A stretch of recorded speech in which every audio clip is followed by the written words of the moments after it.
Tower Defense X just released the combat drone, and it is crazy OP. But out of all the towers in TDX, this is definitely one of the harder ones to use.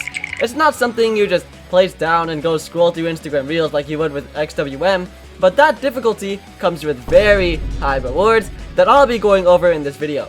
Let's get into it. The combat drone, starting at level 00, is already an insanely usable tower, and one of the huge reasons for this is because at level 0, it ignores resistances already. In order to do this, you just have to hit your headshots on enemies, so if you can aim good, great. If you don't aim that good, or you're playing on mobile though, it might be a bit tougher. If you can't really aim, you'll miss out on a ton of potential with this tower, as hitting headshots can lead you up to 7 times the damage you would normally deal, which is absolutely insane. On top path at least.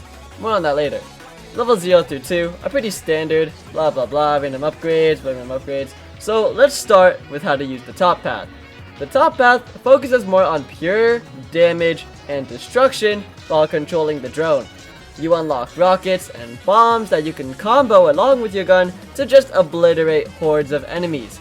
Standard enemies stand absolutely zero chance against the combat drone. What counters the top path though is bosses and fast enemies.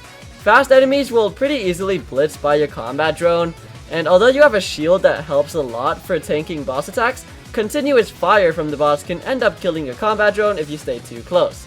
Purgatory enemies and expert are also a huge counter to your combat drone, and even though they don't usually deal enough damage to kill it, the insane amount of debuffs you get makes your combat drone a lot worse, so make sure to prioritize staying away from, shielding, or killing the purgatory enemies. Now switching over to the bottom path, this thing is just straight up infinite range and practically unkillable. It deals very reliable splash damage, almost feeling like you have a constant power up on the field, and on top of this reliable splash damage, it also gets extremely good support abilities later on. The first one is the spotter ability. The stats of the spotter ability are on screen now, and with a cooldown of 20 seconds, this is an extremely good support ability, slowing down enemies and even bosses a great deal, while also providing good damage amplification. The long cooldown and single target priority make this something you probably would only use for bosses most of the time though. The second is the pave missiles. The pave missiles are really good.